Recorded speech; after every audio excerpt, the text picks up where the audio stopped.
Guys, welcome to Bachelor. My name is Joker with a face for radio and a voice for print. Oh no! Say it isn't so. We called it. Get woke, go broke. Vice News is done. I did my BuzzFeed article just, 4 or 5 days ago, and many of you and myself were all very much like, oh, I hope Huffington Post goes, and I hope Vice News goes. They used to be real websites, and then they got in on the men bad, white bad, everybody but strong, empowered female bad, and they were just purveyors of crap. Well, now they're gone. Just like I said, a lot of these venture capital stuff is going to be. From Yahoo News, Vice News tonight canceled amid company layoffs, refocused digital video and news documentary. Now, remember this stuff, guys. They're not going to come right out if they're really struggling and really having a hard time. They're not going to come right out and go, well, we're out of money and we're going to lay off everybody and we're going bankrupt. If they can hang in there as long as they can, they're going to. So they're going to try to spin this as positive as possible. But if you remember, BuzzFeed put out many small little layoffs, and then the bankruptcy came, and then they're done. Vice is headed down that way because, again, and I've got some articles I'm going to talk about here, again, as this venture capitalist money goes away, so do the people that spread this crap and get that, because they're not profitable. We know what a clickbait headline is now. We've known for years. So that they're not getting the ad revenue that they need. They say Vice Media has canceled Vice News tonight, announcing Thursday that the new program's final air date will be May 25th. The move comes amid company-wide layoffs at Vice Media. Oh, no. And strategic refocus on digital video and new news documentary verticals. The problem with all their news stuff is it's kind of the same stuff that they've always done, because everybody they've hired is part of the LDHD TV, stunning and beautiful, brave, every body shape is beautiful coalition. And it's going to be crap, just like what Hollywood's going through right now. They say, we believe the strategic focus strongly positions Vice's incredibly important news coverage for the future. Co-CEOs Bruce Dixon and Josefa Lakhandawala, that's a name, Lakhandawala, wrote in a staff memo Thursday. Now, again, they're going to put a good spin on this, like, oh, we're cost-cutting, we're dropping out jobs, we're refocusing on the metrics and the values of blah, blah, corporate speak. You know what I'm saying? Like, that's what they're doing. At the top of their announcement, Dixon and that other person, Josefa, cited current market condition and business realities facing VMG and the broader news and media industry as they join a growing list of media companies to implement layoffs over the last year, a list that most recently includes the shuttering of BuzzFeed News. Now, they say here again, they say current market conditions and business realities. What are the market conditions? The market conditions are fake news is dying. It's just going away. There are too many independent journalists. There are too many very skilled YouTubers and podcasters and people over on Rumble and people doing on Locals and people on Twitter. The era of independent news is here. And these legacy companies that think they can just spout and put out whatever narratives they want to, and people are going to lap it up with a spoon, is not going to happen. Now, there's a lot of companies that will still do this, but unfortunately, there's not enough people to soak up all the propaganda. A lot of people are just like, you know what, I'm going to go listen to Joe Rogan, or I'm going to go listen to Russell Brand, or I'm going to listen to Jimmy Dore, or I'm going to listen to Tim Pool. I know a lot of you don't like him, but nonetheless, I get 100 million views a month. They're going to listen to Tucker Carlson now that he's gone independent. They're going to listen to Steven Crowder, depending on what goes on with him here recently. There's always other people to listen to, and a lot of these productions are getting to be darn near a news studio quality. Redacted is a news program that I watch, and they're one former news anchor and his wife that now do news like in their studio basement. It's very professional. The era of independent, like small-time journalism is here, And with Elon Musk now controlling Twitter, he just came out and said the other day, anybody that subscribes to somebody on Twitter, in other words, if somebody sets that you can become a subscriber over there for $3 a month or $5 a month or $1 a month or whatever, Elon said for the first year that all subscription money that is paid to the content creator, 100% is going to go to the content creator.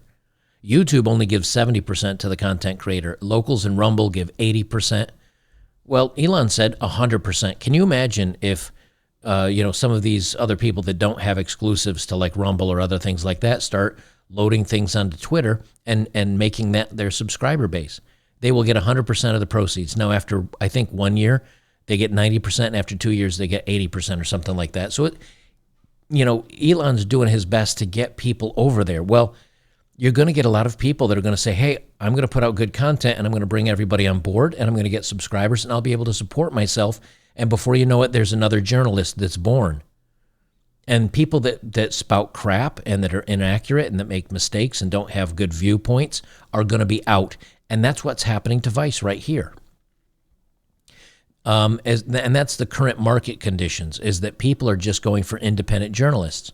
And as far as the business realities, the thing is, again, and they say it's facing broader news and media industry, it's because people are not buying cable like they used to. The boomers are dying. Gen Xers were the first kind of, I guess, young people that we went from having like the old traditional rotary phones where you'd pick up a handset and dial a rotary phone on the wall. We were the first ones that knew that generation. We were the first ones to get home, like personal computers at the home. We were the first ones to get video games. We were the first ones to get into programming and web design when some people were in their 30s and 40s. So everybody that calls a Gen X or a boomer, they don't understand that we've been around from boomer times until today. We know it all, right? We know the differences between everything, or at least a lot of us do. And so the cable is dying, and internet and memes and everything that is going on Twitter and YouTube and everything else, that's where people are getting their information. I've got subscribers to my YouTube channel that have said they're in their 70s, and some of them women in their 70s. That would normally be a cable viewer. They're not anymore. And I think with Tucker and other people moving off cable, that's going to assist this as well. So the money's just not there anymore. What else they say? We hope you understand these changes were not made lightly and that it's extremely painful to see our colleagues leave. Vice News began as a small team committed to shining a light on news in corners of the world that were ignored by mainstream press. That's correct. But then they went woke, and then they got broke. Our team is part of a family, blah, blah, blah, blah, blah, talking potato head. In addition to canceling Vice News tonight, the company will be undergoing a larger restructuring that will see a refocus on its digital video business and news documentary and series production business while transitioning to platforms to wider audiences, including Paramount Plus with Showtime, Fast Channels, YouTube, TikTok. So, they're going to, again, try to be selling their content, but it's not going to work because their content is crap. And a lot of people are leaving Netflix and HBO Max and Showtime and Paramount Plus. Now, Tubi is actually a very good video platform. I do watch some programming there, actually, and it's free. They say Vice News also now falls under leadership and blah, blah, blah, blah, blah. Okay, do they have anything else? They say the memo provided to the Wrap additionally announced that her first order of business is to cut Vice's audio team, which was responsible for the company's audio work and podcasts. So that's not good. I mean, the work of the team has been outstanding. We're forever grateful. Now get out. Also winding down, eventually ending production, will be the Vice World News short-form video team. And they say what's restructuring, et cetera, et cetera. They failed to, last year Vice Media Group tried and failed to sell despite a price tag between $1 billion and $1.5 billion, a steep fall from its valuation at $5.7 billion in 2017. The company secured $30 million in debt financing in February from a Fortress Investment Group, which had previously backed Vice to the tune of $250 million with partners. and they extended the maturity on an existing loan, which was to be paid by the end of the year. So here's what's happening, right? They originally got $250 million of investment, a loan. They just got another $30 million of debt financing, right? And it was supposed to be paid, but they extended that. What does that tell you? They don't have any money. They're borrowing things. They're a zombie company, and I'm going to explain zombie company in a minute.